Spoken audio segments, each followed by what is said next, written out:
Scalise's family and friends rejected me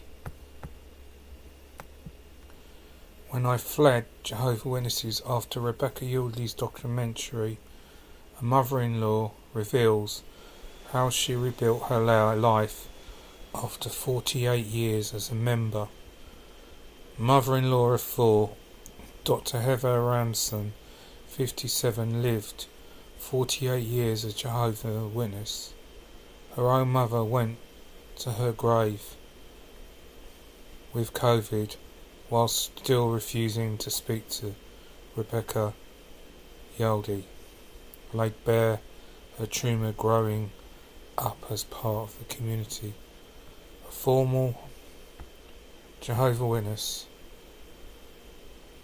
has spoken of the heartbreak of being rejected by her family and friends and walking away from the group. Reveals her mother went to the grave while refusing to speak, and that's what I put in a video yesterday, and people just totally ignored it arrogantly, which I was quite annoyed, but that's what you expect from ex-Jehovah's Witnesses.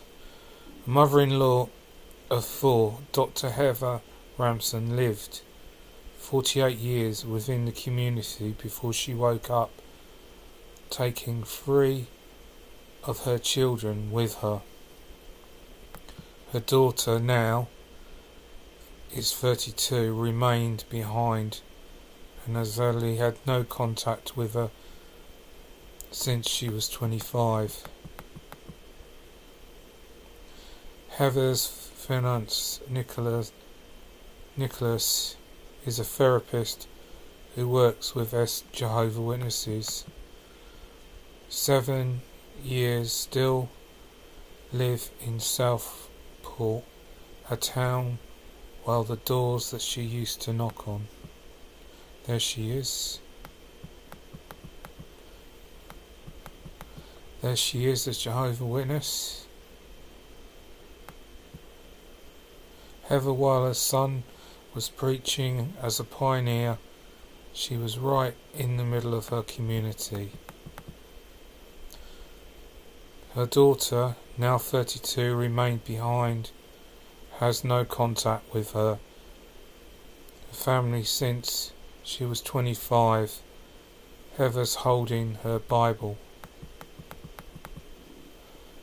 It comes when Rebecca Valdez bravely laid bare her torment after growing up as a part of the community, claiming elders' harsh allegations of sexual abuse.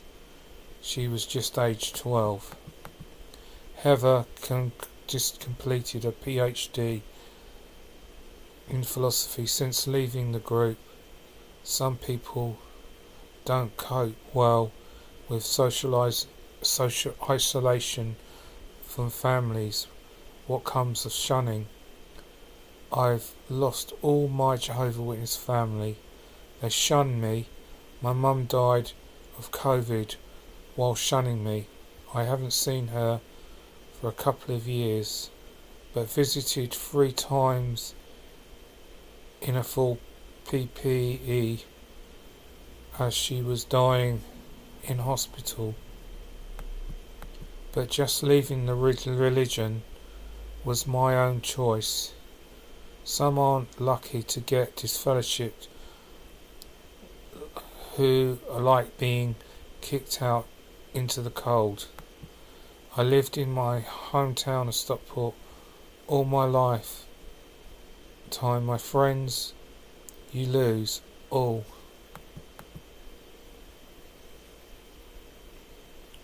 As if you were dead. Yeah, I haven't seen my daughter for years.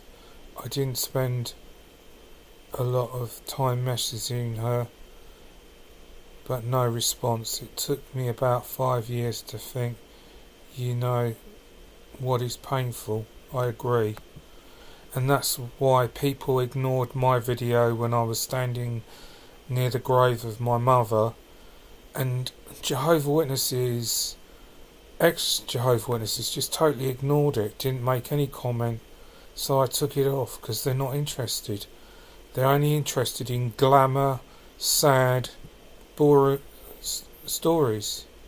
Since leaving 2000, Dr. Russell, despite her late 40s, was interested in doing everything I've not been allowed to do since she studied few O levels, thus a normal Jehovah Witness, how to cope with the outside organisation. She felt urgently her research she saw negative effects of shunning her friends and being disfellowshipped. How sad. Heather's fine fiance, pictured together, is a therapist who works with Jehovah Witnesses. There's her getting her bachelor's, her degree, PhD, at the University Western Campus. Well done. She's got a life. Yes, anxiety, depression, all of those things I have. But Jehovah Witnesses, they just expect perfect thing on video, don't they? So if you don't want to describe to me, then don't worry, because I'm not really bothered. That's how I feel today. Because I'm just sick to death of people moaning about my videos. Heather lost with her sister, and her father died of cancer.